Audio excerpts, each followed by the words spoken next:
Good evening, students. Today we discuss about the laws of chemical combination. Law of chemical combination. Here are the 5 laws: law of conservation of mass, law of constant composition, law of multiple proportions, Gay-Lussac's law and Avogadro law. अब law क्यों दिए गए? सबसे main important point हमारे लिए कि law क्यों आया, वो भी किसका? कॉम्बिनेशंस का। वर्डिंग को समझ के करें। Chemical combination. Chemical combination means element का कंबाइन हुआ। सपोज कि हियर एग्जांपल H2O2 कंबाइन होकर क्या फॉर्म किया? Water molecule. अब वाटर मॉलिक्यूल यदि फॉर्म हुआ है, हम सबको मालूम है कि भाई केमिस्ट्री में कॉम्बिनेशंस का बहुत रोल है या बैलेंसेस का रोल है, इन सब चीज का रोल है। तो फिर ये लॉ आए कैसे? तो ऑब्वियस सी बात है कि जब ये कंबाइन हुए ना कुछ तो मैनर्स होंगे, कुछ ना कुछ चीजें होंगी। तो इसी चीज को एक्सप्लेन करने के लिए, इन्हीं वर्डिंग को एक्सप्लेन करने के लिए क्या दिया गया? लॉ दिया गया। अब इन लॉ में डिफरेंट कंडीशंस हैं, जिसकी वजह से हम क्या कर रहे हैं? डिफरेंट लॉ पढ़ रहे हैं। अब सिंपल इन टर्म्स उन्होंने क्या कहा, यदि हम इनके वर्डिंग यहाँ पे 5 लॉ गिवन है, तो 5 लॉ में उन्होंने क्या किया? एक वर्डिंग लिया। यदि हम वर्ड से समझ लें तो हमें पूरा लॉ समझ में जाए। सिंपल वर्ड है law of conservation of mass. Mass means आप you know what mass means, आपको पता है जैसे हाइड्रोजन का है या वाटर का मास 18 होता है, बिकॉज कैलकुलेट कैसे किया जाता है? 2 हाइड्रोजन प्लस ऑक्सीजन। इसका हाइड्रोजन का मास होता है 1 × 1, यहाँ ऑक्सीजन का मास होता है 16, यानी टोटल कितना हो गया आपका? 18। तो मास कैसे निकालते हैं ये हमें मालूम है।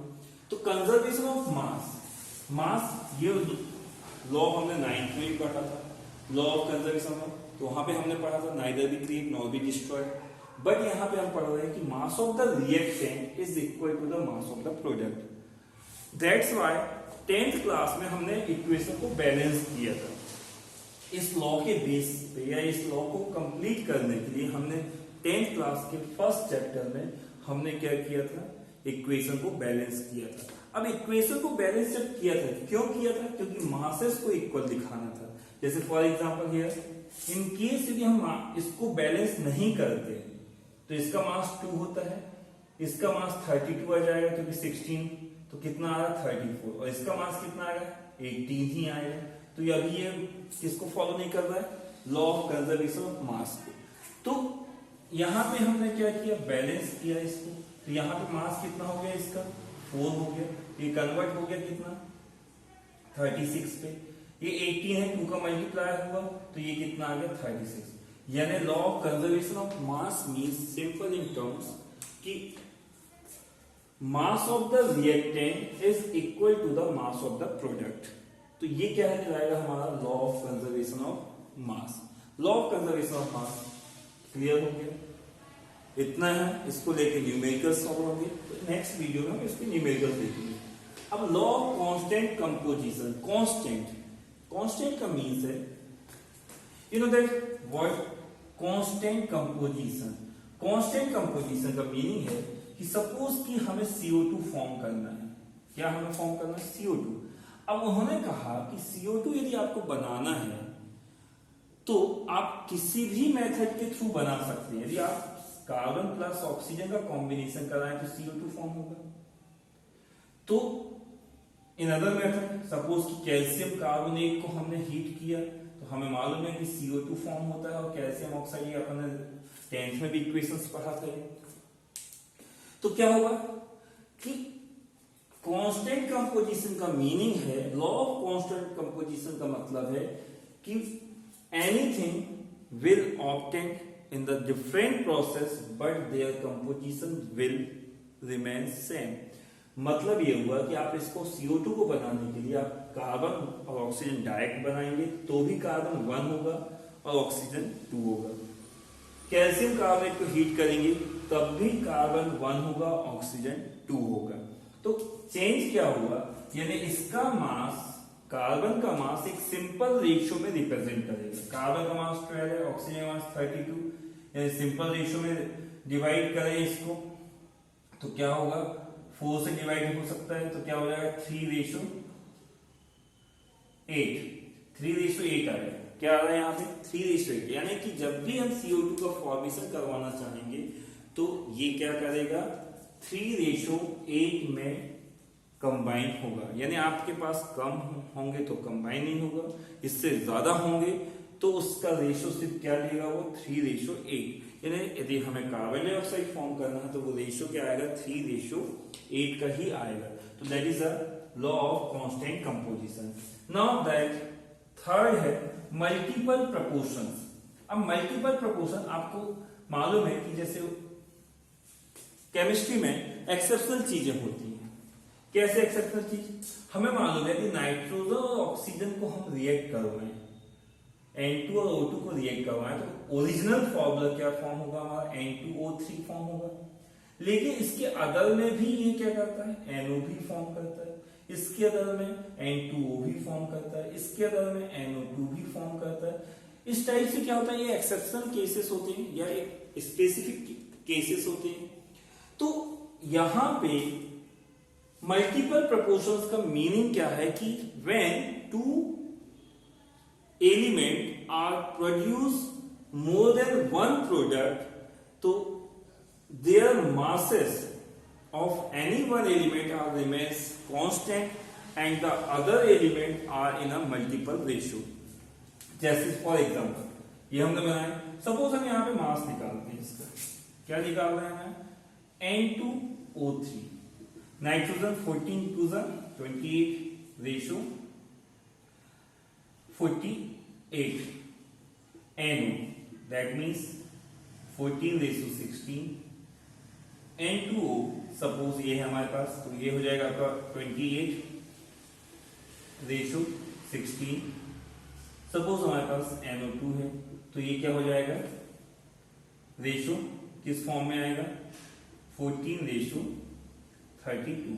यदि हम इसको सिंपल रेशियो में कन्वर्ट करें, यानी किसी एक एटम का क्या करें कांस्टेंट रखें, सपोज हम नाइट्रोजन का कांस्टेंट रखते हैं तो इसको डिवाइड करना पड़ेगा 14 लाने के लिए, तो 14 इसको डिवाइड करेंगे 24 आएगा, 14 16 एज इट इज रहने देंगे, 14 तो ये क्या आएगा 8 आएगा, 14 तो ये क्या आएगा 32, ये एज इट इज आपका हो गया।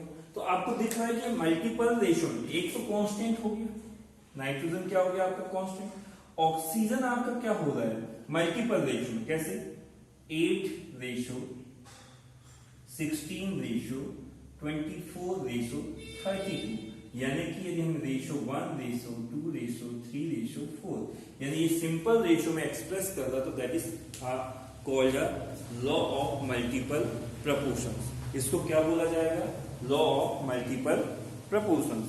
तो ये कंडीशन कहलाती है लॉ ऑफ मल्टीपल प्रपोर्शंस। तो इसका मतलब ये हुआ कि किसी एक का एटम का मास यदि सिमिलर है तो दूसरे एटम उसके जो प्रोडक्ट बने हैं वो एक मल्टीपल रेशियो में होंगे, सिंपल रेशियो में होंगे, तो इस कंडीशन को हम बोलेंगे लॉ ऑफ मल्टीपल प्रपोर्शन। तो ये 3 लॉ एक दूसरे से कनेक्टेड हैं ऑलरेडी, सिंपल लॉ हैं। तो नेक्स्ट आता है गे-लुसैक्स लॉ, फोर्थ है गे-लुसैक्स। गे-लुसैक्स ने कुछ नहीं कहा ज्यादा, उन्होंने एक सिंपल वर्ड में बोला कि यदि कोई भी गैसेस क्या है, सपोज कोई भी गैसेस आपस में, ये गैसियस है तो यदि रिएक्ट करती हैं वो प्रोडक्ट का फॉर्मेशन करती हैं, यदि बैलेंस किया जाए तो प्रोडक्ट। तो उन्होंने कहा कि any gases are react together their moles are in a simple ratio, यानी कि इनके नंबर ऑफ मोल्स कैसे होंगे सिंपल, यानी यहां कुछ नहीं मतलब 1:1:1। फिर उन्होंने कहा कि in case the product is also a gases तो their moles also in a simple ratio, यानी कि यदि प्रोडक्ट भी गैस है तो उनका रेशियो कैसा होगा, एक सिंपल रेशियो में आएगा। तो ये कंडीशन थी गे-लुसैक्स लॉ की, इसका ज्यादा यूज नहीं करना है, बट एक सिंपल कंडीशन उन्होंने गैस को लेके बात किया, बाकी अदर एलिमेंट्स के बारे में यूज नहीं किया। अब नेक्स्ट आते हैं हम एवोगैड्रो लॉ। अब एवोगैड्रो ने क्या कहा, इन्होंने भी गे-लुसैक्स के सिमिलर गैस के बारे में एक्सप्रेस किया। अब सपोज एक एग्जांपल समझते हैं। एग्जांपल एक है कि हम डिफरेंट डिफरेंट सॉलिड फॉर्म में लिया जाए। सपोज हमें 5 पीसेस सेम पार्टिकल्स ले लिए। लिसन केयरफुली, ध्यान से सुनिए, हम एक एग्जांपल समझते हैं इसको। 5 पीस हमने क्या ले लिया, सेम पार्ट, छोटे छोटे सेम पार्टिकल्स ले लिए। सपोज 5 पीसेस पेपर के बना दिए। 5 पीसेस सपोज हमने क्या करा, ग्राम्स के ले लिए, चने के ले लिए। अब 5 पीसेस का वेट सिमिलर होगा क्या? नहीं होगा। यदि मास, या फिर हम समझ सकते हैं कि 5 ग्राम्स सभी एक सिंपल चीजों को ले रहे हैं, तो उनके जो मोल्स हैं, नंबर ऑफ मोल्स यानी नंबर ऑफ पार्टिकल्स सिमिलर रहेंगे, क्योंकि वो सॉलिड फॉर्म में, तो you know that very well कि वो सिमिलर फॉर्म में बिल्कुल भी नहीं रहेंगे। जब सिमिलर फॉर्म में नहीं रहेंगे, लेकिन ये एवोगैड्रो ने क्या कहा कि हम डिफरेंट गैसेस को ले, जैसे nitrogen, hydrogen, oxygen, different gases को, कार्बन डाइऑक्साइड, यदि इनकी condition temperature, pressure, volume, all the condition are similar, यदि ये कंडीशन सिमिलर रख दिया जाए तो इनके नंबर ऑफ मोल्स क्या होंगे, सिमिलर होंगे। तो इन्होंने, यानी कि यदि मान लो हम 5 ग्राम ईच गैसेस लेते हैं, तो सपोज कि यदि इसके मोल 10 मोल्स निकले, तो इन सभी के मोल्स की क्वांटिटी क्या होगी, 10। तो उन्होंने एक कैलकुलेशन यानी एप्लीकेशन बेस पे एक नंबर दिया। उन्होंने कहा कि 1 mole of any gases is 6.023 into 10⁻23 value होती है, और एक गैसेस के लिए या सॉलिड के फॉर्म में लीटर या लिक्विड के फॉर्म में 22.4 लीटर पर लीटर उन्होंने कहा। तो ये हमारे लिए इंपॉर्टेंट वैल्यू होगी। तो फिर से एक बार सुन लें, एवोगैड्रो लॉ ने क्या कहा कि यदि डिफरेंट गैसेस की कंडीशन सिमिलर हो, तो उस कंडीशन में नंबर ऑफ मोल्स कैसे होते हैं, उन गैसेस के इक्वल होते हैं, जिसकी वैल्यू होती 6.023 या 22 भी बोलते हैं इंटू 10⁻23, और सेकेंड होता है 22.4 लीटर। तो ये थे कुछ गैसियस लॉ। अब इन गैसियस लॉ के बेसिस पे हम नेक्स्ट वीडियो में न्यूमेरिकल सॉल्व करेंगे। तो आपके आई होप कि ये समझ में आ गए होंगे।